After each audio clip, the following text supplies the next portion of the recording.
आमना अली एक digital marketing firm की मालिक हैं। ये कोरोना वायरस लॉकडाउन के बाद घर से ही काम कर रही हैं। इनका कहना है कि 2 माह गुजर जाने के बाद भी ऑनलाइन काम को संजीदगी से नहीं लिया जा रहा। मुझे तो नहीं लगता कि हम इस वक्त जो हमारा इंटरनेट का सब इंफ्रास्ट्रक्चर है या जो हमारे वर्क कल्चर है या एथिक्स हैं या प्रोफेशनलिज्म है उसमें ये ज़्यादा देर सस्टेन कर सकेगा किसी भी बिज़नेस के लिए।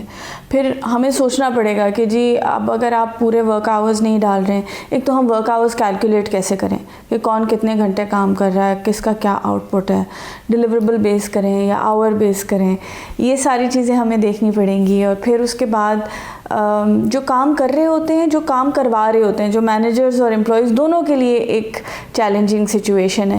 ये मसाइल सिर्फ घर से काम करने वालों तक महदूद नहीं, तलबा भी ऑनलाइन क्लासेस के आदी होने की कोशिश कर रहे हैं, मगर राहिम को उम्मीद है कि ये निज़ाम कुछ अरसे में आम हो जाएगा। मुझे लगता है कि हम ऐसी स्कूल चला सकते हैं क्योंकि आहिस्ता आहिस्ता टीचर्स भी समझ जाएंगे कैसे इस्तेमाल करना है और ज़्यादा एफिशिएंट हो जाएगा। पाकिस्तान टेली कम्युनिकेशन अथॉरिटी के मुताबिक लॉकडाउन के दौरान इंटरनेट के इस्तेमाल में यकदम 15% से ज़्यादा इजाफा देखा गया है।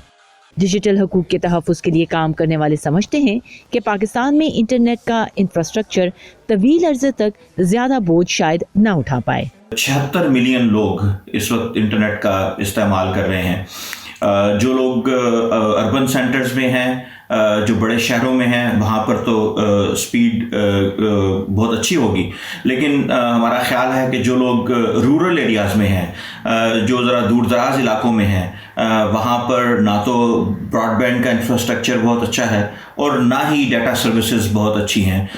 तो मेरा ख्याल है कि हमारे यहाँ इंटरनेट के इस्तेमाल के हवाले से और इंटरनेट के इस्तेमाल के दौरान इंटरनेट की क्वालिटी के हवाले से बहुत सारी डिस्पैरिटीज़ हैं।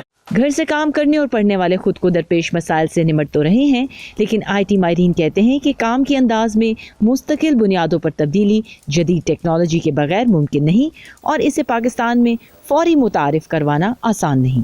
गेती आरानीस, वॉइस ऑफ अमेरिका, इस्लामाबाद।